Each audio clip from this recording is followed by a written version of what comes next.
Welcome everyone, and I hope you're having a good holiday and a happy holiday to all. Today I thought I'd talk about my version 3 of what I affectionately call my universal SimPit. As you can see here, this is a fairly small room in my house. God, I think it's like 9 by 10 feet, so space is kind of limited. And if you pan around, you can see there's not a lot of unused space in this particular room. And of course, the all-important bookshelf of manuals and procedures and you name it. The CPU case is the same. The CPU itself is different. It's the Intel i9-7900X. The graphics card is still the same. That's the Titan X Pascal. Some of the major upgrades included the monitor. I'm now running a Samsung. That's the Samsung 8500. It's a 65-inch UHD 4K monitor. It is the curved one, but as you can see, the curve is really not that significant. It supports high dynamic range, which basically means it'll run at 60 hertz with either an RGB full color gamut. It also does support 12-bit, which is pretty impressive. Not that any flight simulator can use 12-bit, they're all 8-bit, but just in case you have some game or some video or whatever that's actually recorded with 12-bit color, it'll support that as well. Some additional items were the PreSonus E8 studio monitors. These are 8-inch two-way powered studio monitors. I've gone from a 5-1 system to basically to a 2-1 system. This again a PreSonus 12-inch sub. And part of that audio system includes a audio interface here. This is the PreSonus Studio 192. The power unit above it, this unit here, is actually a Furman M8. And its purpose, if you can see here, there's delay 1, 2, and 3. What those do is they delay the power on sequence of the audio. So power on would go, the 192 would go on first. Then over here on the other side of the desk, then over here on this side, I have another PreSonus central station that would be powered on second, and then of course the speakers would be powered on last. The purpose for this is really to ensure that there's no pops, cracks, or any unwanted noise being transferred to your speakers, which could damage the speakers.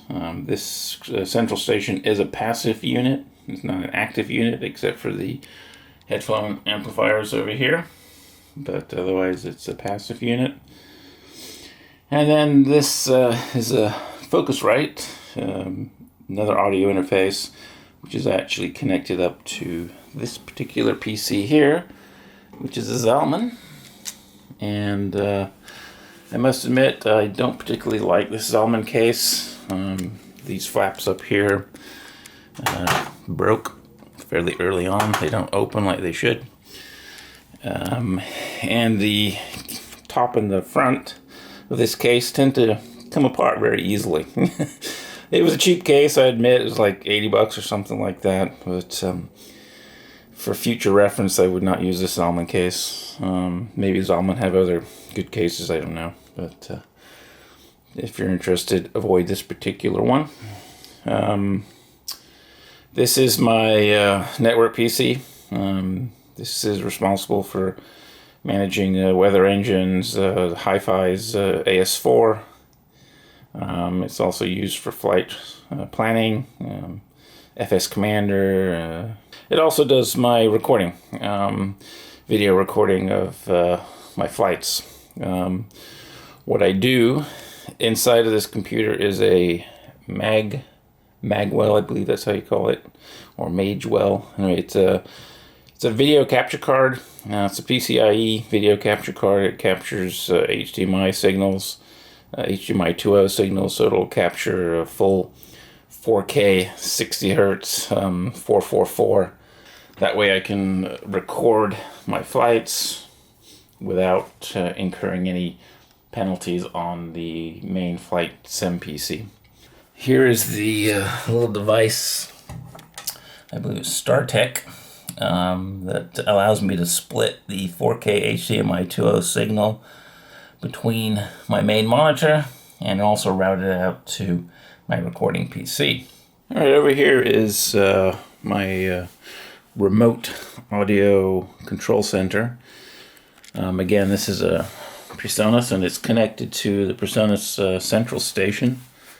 And what its function is basically a single volume control to control the various outputs from my audio outputs from my FlySim PC and from my network PC.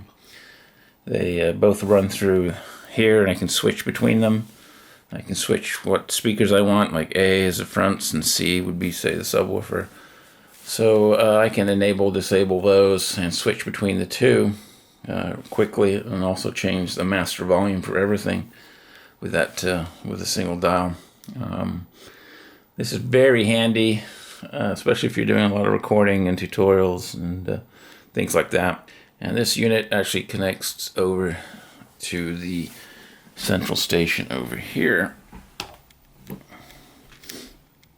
to that unit there. Over here is my Western Digital cloud Nass. This is my Nass that houses most of my flight simulator software. So airports, sceneries, all that kind of good stuff I load up onto the Nass here and install from my Nass. I do have another Nass that's primarily for video editing, and that Nass is a QNAP. It's a much higher capacity and considerably faster than this Western Digital MyCloud EX4. So if you're looking for a very fast 4K Nass, I would highly recommend you go with a QNAP unit. This unit here is from my ISP. I use Wave, which used to be Astound. I'm fortunate that we have actual 1 gigabit per second download performance out of this unit, with about 50 to 100 megabit per second upload.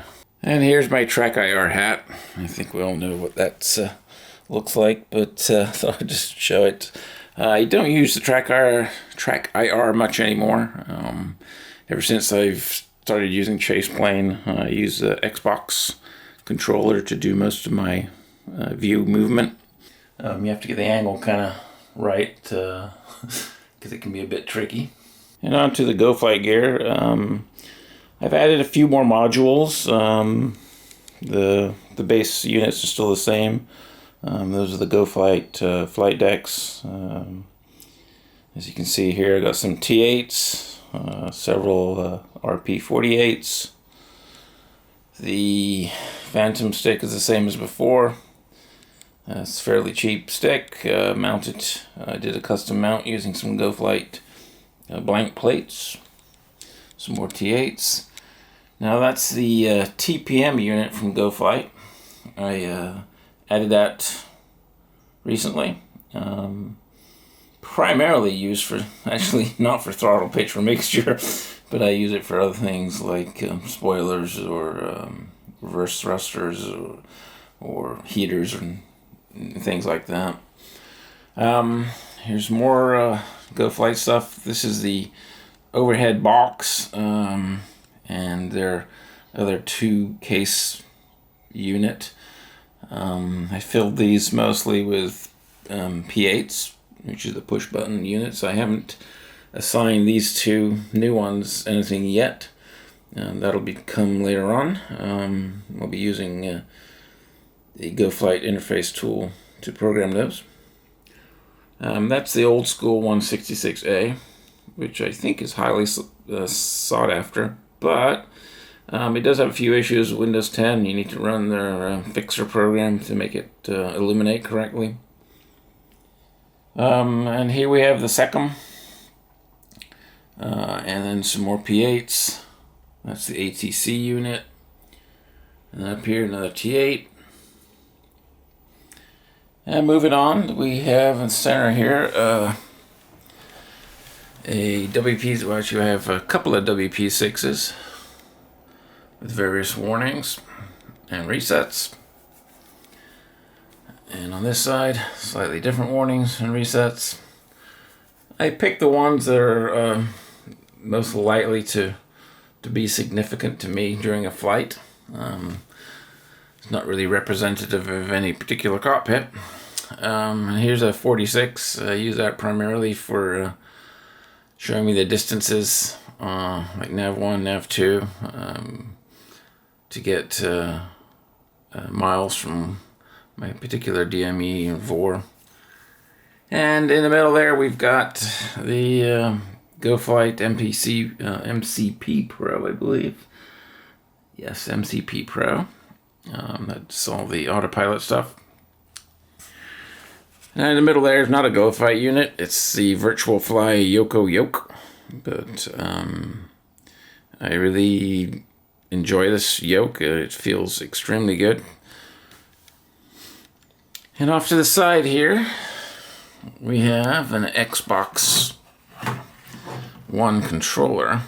This is actually the wireless one, but I had issues with the wireless kind of cutting in and out, so I've basically used the USB option for it.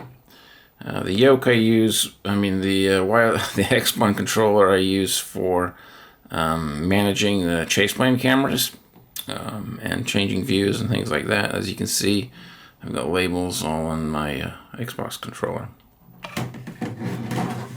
Moving on to more GoFlight. Over here, I've got 4 166s. These are programs. The top one is COM1. Below it is nav1. Down here is COM2. Below that, nav2. And here's another RP48. And there's my MESM. And this is Virtual Fly's TQ6.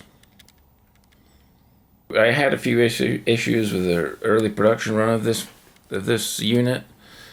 An issue with the arms spiking.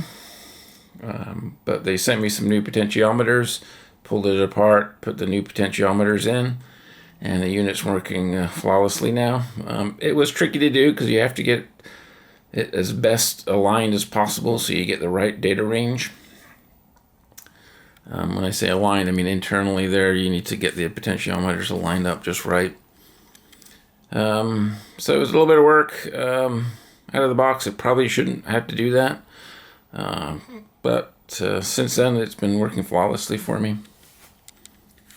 Down here we have the GoFlight LGT2. Unfortunately, the middle handle up here is broken, so I've kind of fixed it in position so it no longer lifts up. You just kind of push it. And another RP48 below it. And here is, these are just custom plates I made. They're connected to a diode, the GoFlight cell, and allows you to connect up just about anything you want as far as knobs and buttons and switches go. As you can see with the GoFlight gear here, I've made these custom plates. I actually used Photoshop, or maybe it was Illustrator. Then I can print those out. I print them on fairly thick paper, and then I take that paper and laminate it. And then I cut out the necessary holes using a punch. I prefer this approach rather than using the magnetic units. The magnetic units tend to come loose and just don't look as neat and clean. Not to mention you can't put as much text or custom text with magnetic units. A good thing with these plates is they also allow me to change them fairly easily. Just have to take them off, make some text adjustments, print, laminate, and put them back on. And over here we have my iPad. This is used with the virtual CDU. And currently I believe it supports a PGMD 737, 777, 747. Alright, over here is my, this is a USB hub that controls left, center, and right lights. These lights are these little things here. They're on the right side flight deck. There's the center one right there. And here's the left side flight deck. What I do with these is basically turn them on, and I get some LEDs illuminating my controls.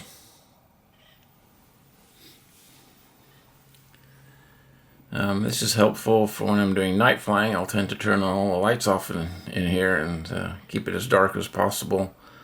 But that also means I can sometimes not see my controls. So these lights help me identify what I need to be doing.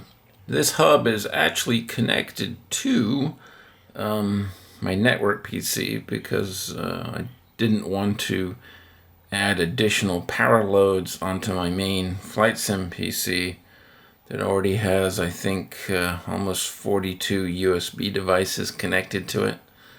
So this is actually connected over here into my network PC, and that's where it gets its power from. Right down here is the MFG, I think they call them Crosswind rotor pedals. I like these pedals. They're very adjustable, and get them into the right kind of position that feels most comfortable. They're accurate. They come with additional, I don't know what you want to call them, but curve arms. And that's these things back here.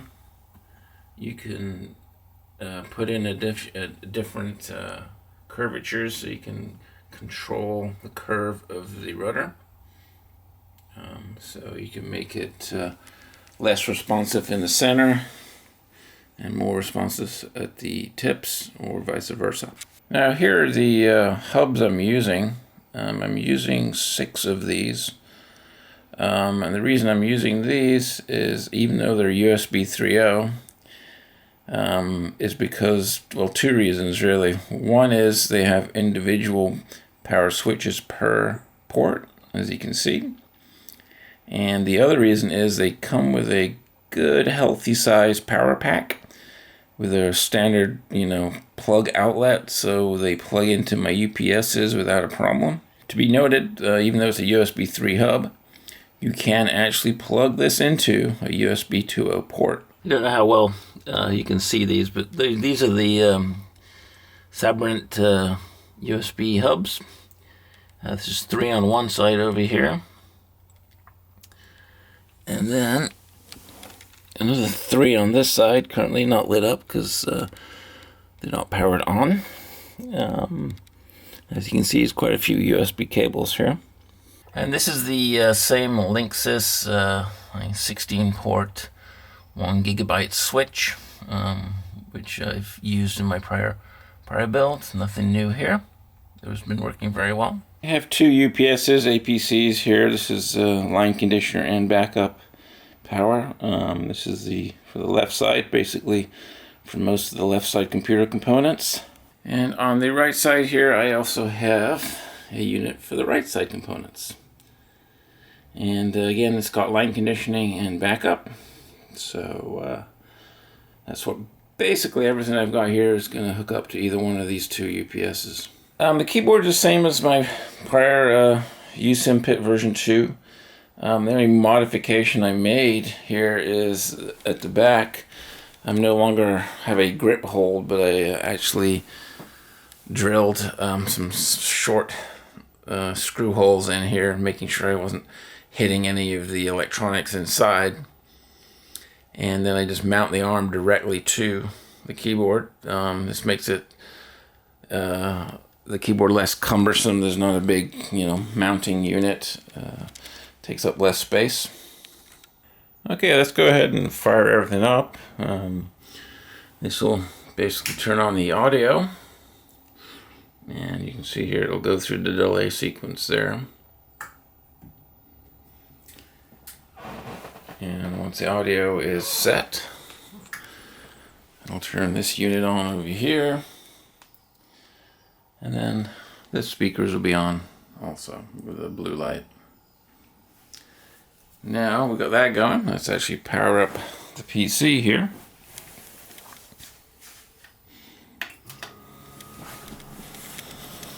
Now I'm running a Coolant Temperature. This actually monitors the temperature of the fluid, and it's monitoring the CPU loop. So fluid temperature is 65 degrees F. The flow is its flow meter there. That's showing you how many gallons per minute. It's between 0.7 and 0.8. And below it here is a fan controller. Like I said, this is controlling the fans for the radiator and only the radiators. The blue indicates the CPU fans. The red indicates the GPU fans. And this is a thermal, like I said, a thermal take case. It's I believe they call it the Core X9 case. And the reason I like this case is because it's a horizontal mounted motherboard case. And I'm a huge fan of horizontally mounting motherboards for a variety of reasons. Alright, so the PC is powered on. Let's go ahead and fire up the monitor here. And voila! One monitor. It should automatically pick the source, but and go away, and there you go. We are now running the Samsung monitor, and the PC is on. Let's go ahead and fire up the network PC.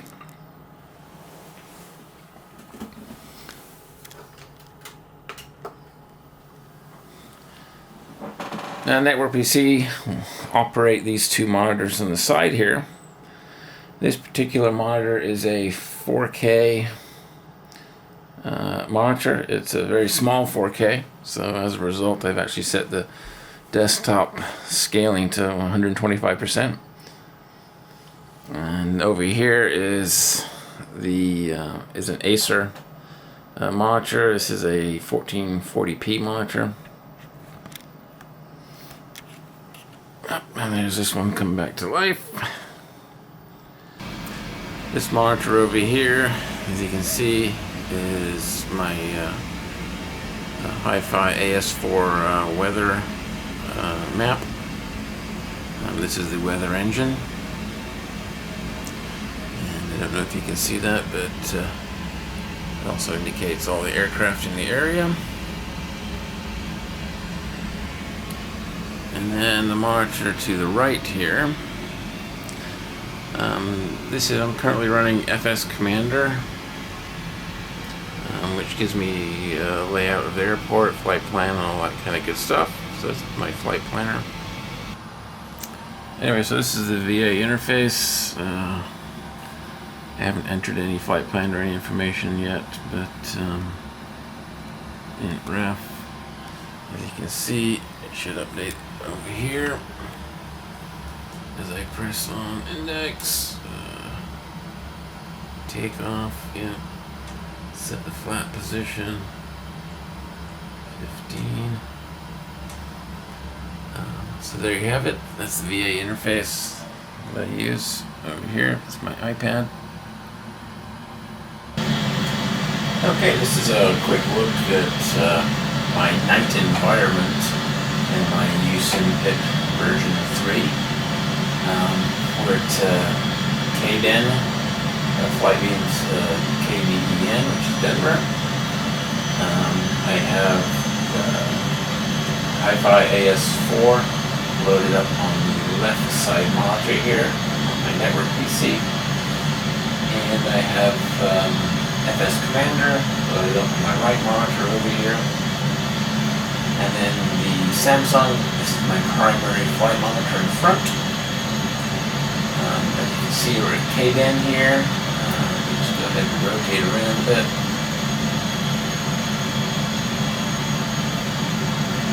Speed this up. Oops. There we go. This is KDEN in all its glory in the wintertime. The lights, dynamic lighting is enabled.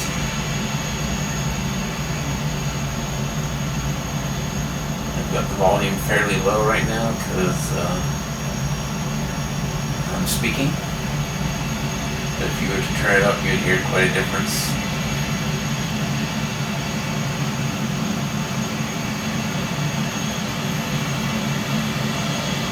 Here is KDEN. Gate my gate 37, which I believe is for heavies.